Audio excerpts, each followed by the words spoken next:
यामध्ये शहराचा जो महत्त्वाचा चौक आहे बाबा पेट्रोल पंपाच्या इथला, त्या चौकामध्ये लेफ्ट टर्नला काही अनधिकृत बांधकाम या ठिकाणी होते. 10 ते 12 टपऱ्यांचं अनधिकृत बांधकाम होतं. त्यामुळे रस्त्याला अडथळा होत होता. रस्त्याच्या बाजूला त्यांचे ग्राहक आणि इतर ज्या त्यांच्या गाड्या उभ्या राहत होत्या, त्याच्यामुळे अपघात होण्याची शक्यता होती.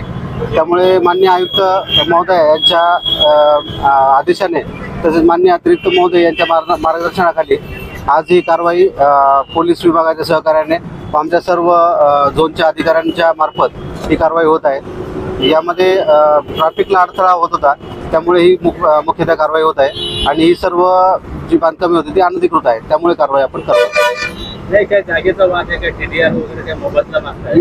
यामध्ये आपण त्यांना नोटीस दिल्या होत्या, त्यांची कागदपत्र मागवली होती. जर त्यांच्याकडे बांधकाम परवानगी असेल तर आपण ती कागदपत्रे मागवली होती, परंतु त्यांनी कुठली कागदपत्र दिली नाही. त्यामुळे ही बांधकामं अनधिकृत होती असं स्पष्ट झालं.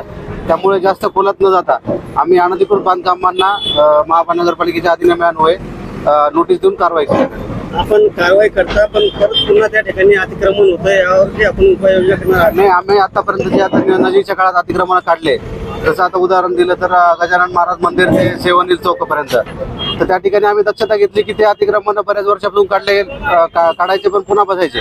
तर आपण तिथं आता फिरतं पथक आपलं वारंवार जातं आणि ते आपण इन्शुअर करतो की तिथं पुन्हा अतिक्रमण होणार नाही.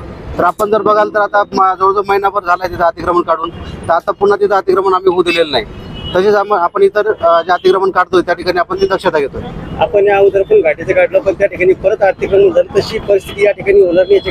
घाटीच्या इथला विषय थोडा वेगळा आहे. त्यांना आयुक्त महोदयांनी त्यांना एक काही जागा देण्याचं आश्वासन दिलेलं आहे. त्यामुळे ती प्रोसेस पूर्ण झाल्यानंतर तिथली कारवाई पूर्ण करण्यात येईल. या भागात काही बस सर्व्हिलन्सचा काही प्रोजेक्ट आहे असं ऐकण्यात येत आहे, त्यासाठी ते करण्यात आलंय.